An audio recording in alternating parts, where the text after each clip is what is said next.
नमस्ते, good morning. आज हम सब अपने पेरेंट्स, अपने गुरु, अपने मास्टर, अपने टीचर के आशीर्वाद से आज की जर्नी को स्टार्ट करते हैं।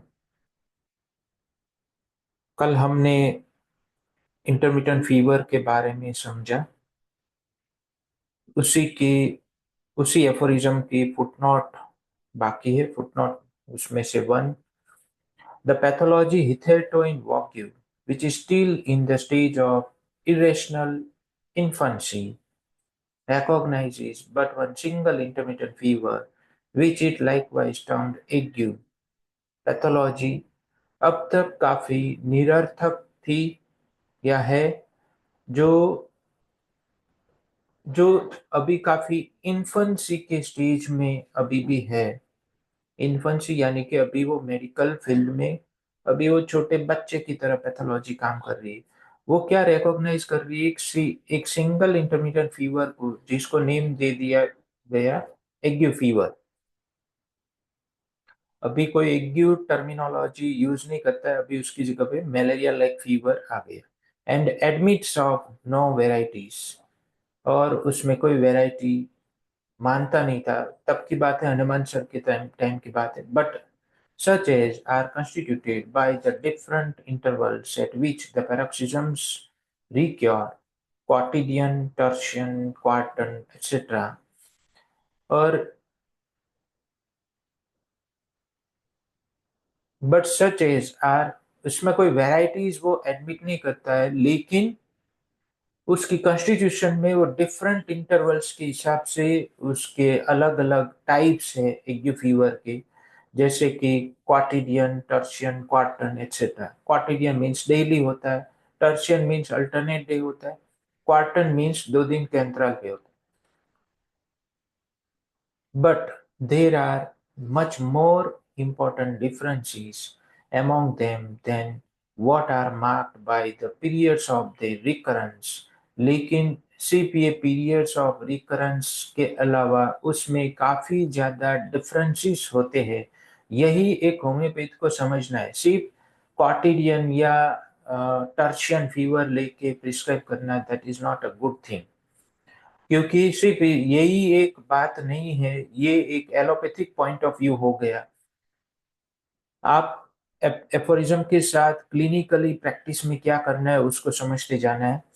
देर are innumerable varieties of this fevers, some of which cannot even be denominated ague fever। काफी सारे फीवर्स की काफी सारी वेराइटीज है उसमें। तो कुछ ऐसे फीवर है जिसको हम एग्यू फीवर भी नहीं बोल सकते हैं, as they fits consist solely of heat. क्योंकि वो फीवर में सिर्फ और सिर्फ हीट होती है, चिल, स्वेट कुछ भी नहीं होता। सिर्फ और सिर्फ एक ही स्टेज होता है, एक ही पैरोक्सिज्म होता है। तो वो अल्टरनेटिंग फीवर में नहीं आता, अल्टरनेटिंग डिजीज में नहीं आता, इंटरमिटेंट डिजीज में नहीं आता। Others again are characterised by cold alone. कुछ ऐसे फीवर है जिसमें सिर्फ ठंडी लगती। I have a case of malaria जिसमें पेशेंट को सिर्फ हेडेक था। तो वो, उसको ना ही फीवर था ना ही ठंडी लग रही थी, सिर्फ हेडेक के ऊपर से मैंने डायग्नोस किया था कि आपको मलेरिया हो सकता है, और सीबीसी करवाए, उसमें मलेरिया है, सीबीसी एमपी में। तो कभी कभी ऐसे केसेस भी निकलते हैं जिसमें ये, इसको ट्रूली हम इंटरमिटेंट फीवर में नहीं डाल सकते, क्योंकि सिर्फ एक ही सिम्टम है, कोई अल्टरनेटिंग नहीं है, कुछ कोई इंटरमिटेंसी नहीं है। विथ और विदाउट सब्सिक्वेंट पर्सपिरेशन, उसमें पर्सपिरेशन नहीं आता है, सिर्फ चिल एलॉन होता है। तो वो उसकी वेराइटीज हो गई, उसको हम एग्यू फीवर नहीं बोल सकते। Yet others, which exhibit general coldness of the surface, with a sensation on the patient's part, or whilst the body feels extremely hot, externally hot, patient feels cold। और दूसरे एक ऐसे सिम्टम है कि जिसमें बॉडी बाहर से छूने से कोल्ड लगती है, लेकिन पेशेंट को with a sensation on the patients part, जबकि पेशेंट को अंदर से हॉट लगता है।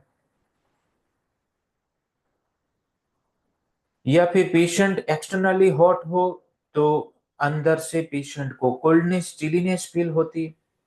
तो ये डिफरेंट तरीके के डिफरेंसेस है हर एक फीवर में। हमें इसी को नोट करना है, ना कि रोज आता है, रोज दिन में कितनी बार आता है, या अल्टरनेट डे आता है, इसको सिर्फ नोट नहीं करना है। इसको तो नोट करना है, लेकिन इसके साथ साथ जो homeopathic point of view prescription में काम लगता है वो ये चीजें, ऐसे सिम्टम कि पेशेंट को बाहर से ठंडी है लेकिन वो अंदर से उसको बुखार महसूस होता है, बाहर से गर्म है पेशेंट को अंदर से ठंडी महसूस होती। तो ये डिफरेंसेस हमें समझना है। Others again, in which one paroxysm consists entirely of a rigor or simple chilliness followed by an interval of health। दूसरे जो इस तरीके के सिम्टम है जिसमें डिजीज फीवर्स होते हैं, जिसमें एक ही पैरोक्सिज्म होता है, जिसमें अगर राइगर है तो सिर्फ राइगर ही आती है, और या फिर सिंपल चिलीनेस हो और उसके बाद एक हेल्थ की इंटरवल आती है। while the next consist of heat alone, और फिर कुछ टाइम के बाद हीट चालू होती है, फॉलोड और नॉट बाय परस्पिरेशन, और उसके बाद परस्पिरेशन आता भी है या नहीं भी आ सकता। तो इस तरीके के डिफरेंसेस वाले फीवर्स होते हैं। Others again in which the heat comes first, कुछ ऐसे फीवर्स है जिसमें पहले हीट आती है, कोल्ड स्टेज बाद में आता है या नहीं भी आता, and the cold stage not till that is gone. Others again wherein after a cold or hot stage apyrexia ensues, कुछ ऐसे है जिसमें कोल्ड स्टेज के बाद apyrexia आता है या हीट स्टेज के बाद apyrexia आता है, and then perspiration comes on like a second feet, और फिर कुछ अंतराल के बाद perspiration चालू होता है, ऐसा लगता है कि एक नया फीवर का एपिसोड आया। ऑफन मैनी आवर्स सब्सिक्वेंटली, काफी घंटों के बाद।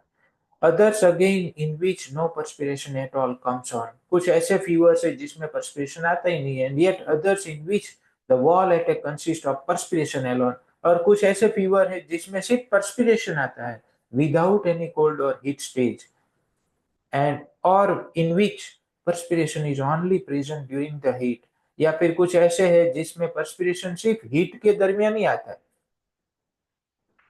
तो ये सब सिम्टम हमारे पास हमारी मटर मेडिका में है, उसका यूज करना चाहिए।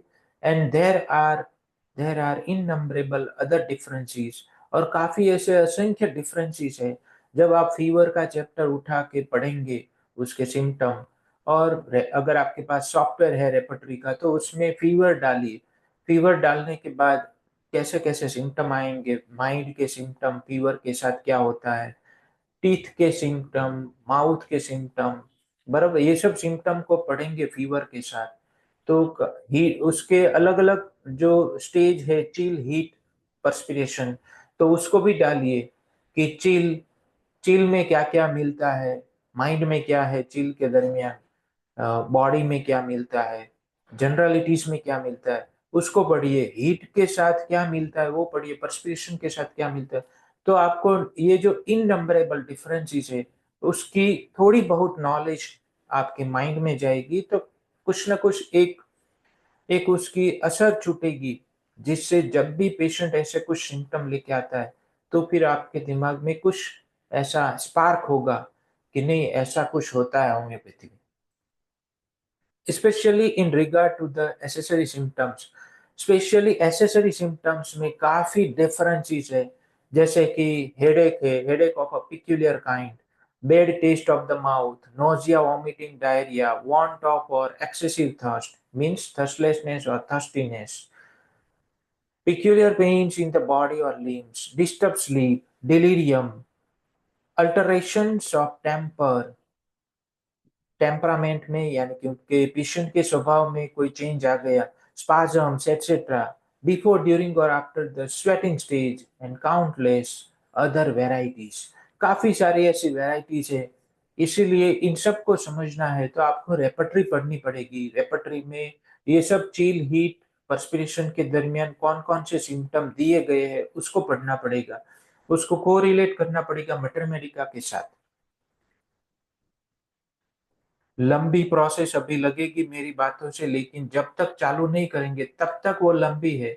एक बार चालू किया, रोज थोड़ा थोड़ा पढ़ते जाइए। कब खत्म हो जाएगा ये सब चीजें आपको पता नहीं चलेगा। All these are manifestly intermittent fevers of very different kinds, each of which, as might naturally be supposed, requires a special homeopathic treatment. ये जो भी intermittent fever है, सभी very different kind के जो सभी intermittent fever है, उन सब ये सब naturally ही ऐसा है, as might naturally be supposed requires a special, कि अगर हम कुदरती तरीके से नेचुरली अगर हम उसको स्वीकार ले तो इस इन सभी फीवर्स की स्पेशल होम्योपैथिक ट्रीटमेंट की जरूरत है, क्योंकि ये सब कुछ अलग है।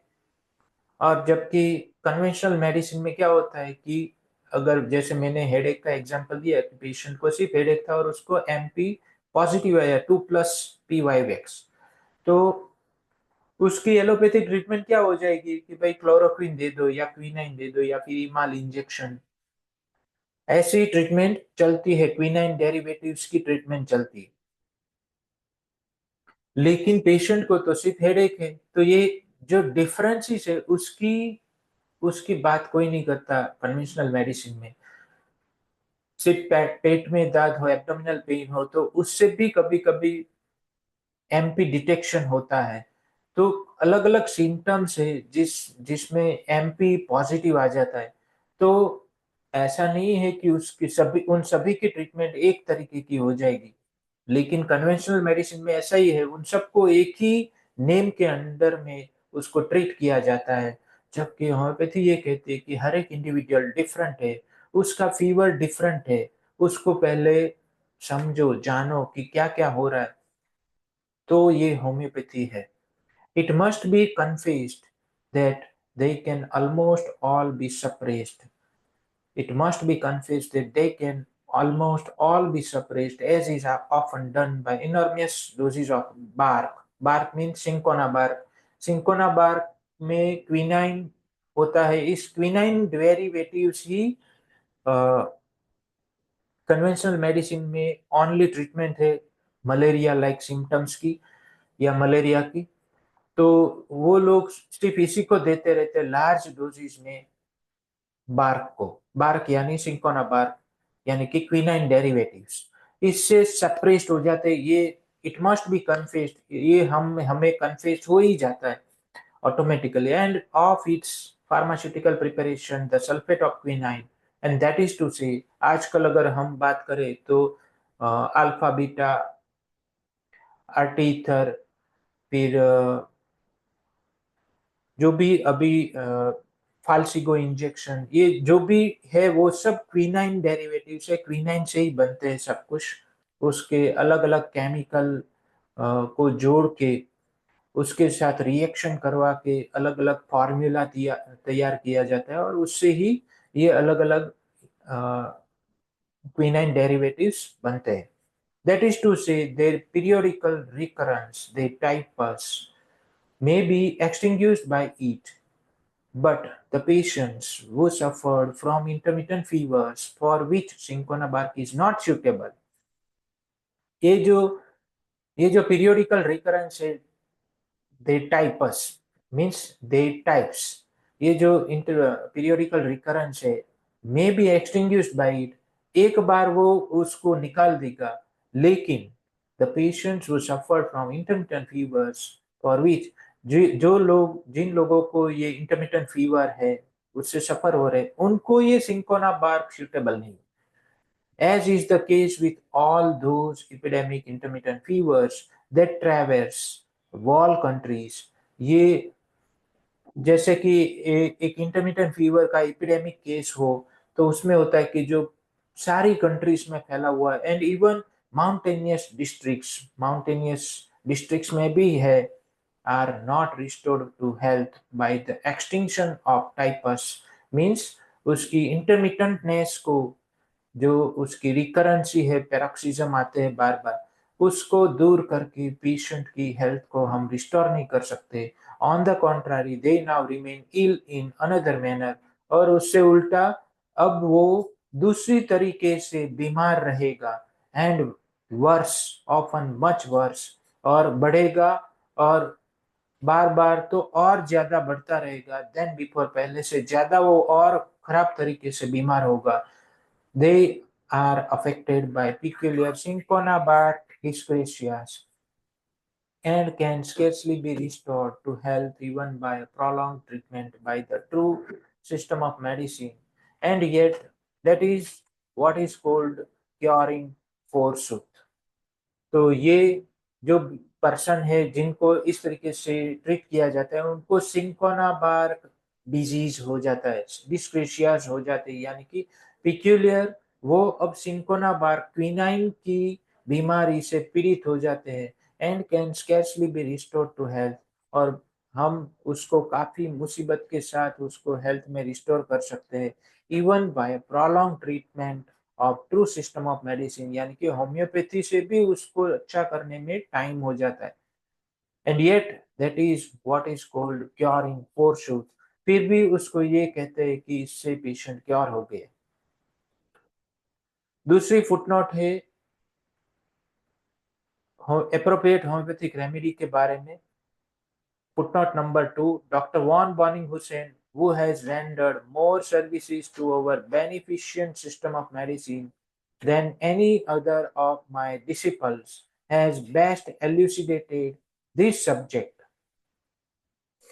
वॉन बॉनिंग हुसैन कहते हैं कि वो जिन्होंने काफी अच्छी सर्विस दी है इस to our beneficent system of medicine, हमारी ये जो होम्योपैथिक सिस्टम ऑफ मेडिसिन है उसके लिए काफी अच्छी सर्विस दे रखी है, ऐसा ऐसे von Boenninghausen than any other of my disciples. Hanuman sir क्या कहते हैं कि मेरे जो स्टूडेंट्स है उस उनमें से वॉन बॉनिंग हुसैन ने जितनी सर्विस, जितनी ज्यादा सर्विस दी है ऐसा किसी ने नहीं किया है।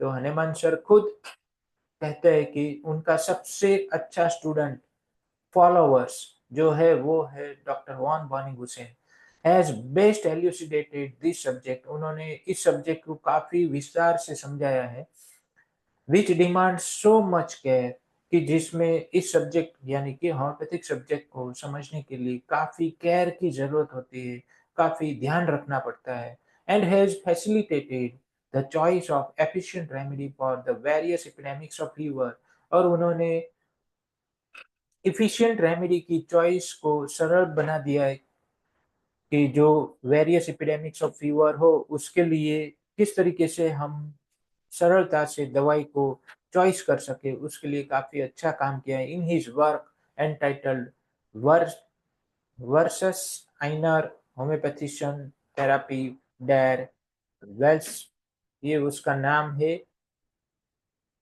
रेगेंसबर्ग। 1833 में ये बुक लिखी गई है। अ, और और जब भी आप बीबीसीआर उठाएंगे या फिर थेरापेटिक पॉकेट बुक उठाएंगे या फिर repertory of antipsoric by von Boenninghausen उसको उठाएंगे तो आप आपको वहां पर फीवर का बहुत बड़ा चैप्टर और बहुत अच्छी तरीके से इलेबोरेट किया हुआ चैप्टर आपको मिलेगा। तो वो काफी इंपॉर्टेंट पार्ट है फीवर, और फीवर को समझने के लिए तो आप उसमें से भी पढ़ सकते हैं। एक एफोरिज्म लेते हैं, aphorism 236, the most appropriate and efficacious time for administering the medicine in these cases is immediately or very soon after the termination of the paroxysm, as soon as the patient has in some degree recovered from its effects। सबसे बेहतर और सबसे असरकारक समय दवाई को administer करने के लिए इन केसेस में होता है वो होता है जैसे ही ये पैरोक्सिज्म टर्मिनेट हो, यानी कि पर्सपिरेशन चालू हो या पर्सपिरेशन खत्म हो, तब तुरंत ही दे देना होता है, दवाई को एडमिनिस्टर करना होता है। जैसे ही पेशेंट उसकी इफेक्ट से रिकवर होना चालू हो, यानी कि फीवर की इफेक्ट से रिकवर होना चालू हो कुछ डिग्री में, तो तुरंत हमारी दवाई को दे देना होता है। It has then time to effect all the changes in the organism requisite for the restoration of health.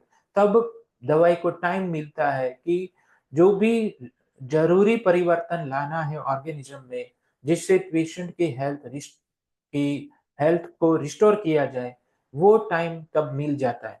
Without any great disturbance और वायलेंट कमोशन। उसमें कोई भी ग्रेट डिस्टर्बेंस, बहुत बड़ा डिस्टर्बेंस या वायलेंट एग्रावेशन नहीं आता है। क्योंकि होम्योपैथी का सिद्धांत है कि जब भी हम दवाई देते हैं तब एक ट्रांजिएंट एग्रावेशन आता है। अगर हमने उसको फीवर के दरमियान, specially in the intermittent fever, जब हम उसको फीवर के दरमियान देते हैं तो इन केसेस में फीवर बढ़ जाता है और इससे थोड़ी डिस्टरबेंस पेशेंट को आती है। इसीलिए जब भी ऐसा कोई फीवर वाला पेशेंट आए, इंटरमिटेंट फीवर का, तो उसमें हमें क्या करना है, फीवर खत्म होने के बाद दवाई को देना है। Whereas the action of a medicine, be it ever so specifically appropriate, if given immediately before the paroxysm, जब भी हम मेडिसिन के एक्शन चाहे कितनी भी वो स्पेसिफिकली अप्रोप्रिएट हो पेशेंट की सिम्टोमेटोलॉजी के साथ, अगर हमने पैरोक्सिज्म के जस्ट बिफोर दिया तो क्या होगा, coincides with the natural recurrence of the disease. वो जो प्राकृतिक तरीके से डिजीज रिकरेंस होने वाला था, डिजीज वापस आने वाला था, फीवर आने वाला था, जस्ट उससे पहले ही हमने दवाई दी, तो उसके साथ घुल मिल जाएगी उसकी action and causes such a reaction in the organism, और ऑर्गेनिज्म में इस तरीके से रिएक्शन लाएगी दवाई, सच वायलेंट कंटेंशन, इस तरीके से वायलेंट एग्रावेशन करेगी, that an attack of that nature produces at the very least a great loss of strength। उससे पेशेंट की नेचर इस तरीके से वायलेंसी को प्रोड्यूस करेगी कि पेशेंट की स्ट्रेंथ काफी कम हो जाएगी। If it do not endanger life, अगर वो लाइफ को खतरा नहीं बनेगी तो उसकी स्ट्रेंथ को लॉस करेगी। यानी कि जब भी हम पैरोक्सिज्म से पहले, जस्ट पहले अगर दवाई देते हैं तो उसमें लाइफ का भी खतरा हो सकता है। अगर खतरा नहीं है तो फिर पेशेंट की स्ट्रेंथ जा सकती है, वीकनेस बहुत ज्यादा आ सकती है। But if the medicine be given immediately after the termination of the feed, that is to say, at the period when the apyretic interval has commenced and a long time before there are any preparations for the next paroxysm, then the vital force of the organism is in the best possible condition to allow itself to be quietly altered by the remedy and thus restored to the healthy state। लेकिन अगर हमने medicine जैसे ही fit, यानी कि जो fever का पैरोक्सिज्म, जो fever का एपिसोड आया, वो टर्मिनेट होने के तुरंत बाद अगर हमने दवाई दी, यानी कि उस पीरियड में जब कोई फीवर नहीं था, कोई फीवर नहीं आता है, पेशेंट अच्छा लगता है, अपेरेंटली हेल्दी लगता है, उस पीरियड में हमने, जैसे वो स्टार्ट होता है, हमने दवाई दी, तो काफी लंबा टाइम मिलता है दवाई की एक्शन के लिए। जहाँ पर कोई भी नेक्स्ट पैरोक्सिज्म की प्रिपरेशन होने से पहले, काफी टाइम पहले हमने दवाई दे दी, तो फिर वाइटल फोर्स के पास एक पॉसिबल कंडीशन है अपने आप को अच्छा करने की, वो काफी शांति से अल्टर होती है रेमेडी से और पेशेंट हेल्दी स्टेट में रिस्टोर हो जाता है। तो आज के शेष उसमें एक फुटनोट है, वो ले लेते हैं। This is observed in the fatal cases, by no means rare, in which a moderate dose of opium given during the cold stage quickly deprive the patients of life. कि क्या है कि एंडेंजर लाइफ के बारे में है कि ये ऑब्जर्व किया गया है फेटल केसेस में, बाय नो मींस रेयर, कि जो जो कोई रेयर नहीं है, कि जिसमें मॉडरेट डोज ऑफ ओपियम दिया कोल्ड स्टेज में, उससे पेशेंट की लाइफ डिप्राइव्ड हो गई, यानी कि पेशेंट मर गया तुरंत ही। क्योंकि ओपियम क्या करती है, ओपियम और कोल्ड स्टेज को एग्रावेट करती है, जिससे पेशेंट की जो से बॉडी है वो विनम्ब होके डेथ की ओर चली जाती है। इसीलिए opium delusion dead he is में भी पड़ी हुई दवाई है। तो आज के सेशन को हम यहाँ स्थगित करते हैं, कल फिर से आगे की जर्नी की ओर बढ़ेंगे। तब तक के लिए thank you, goodbye, take care, love you all.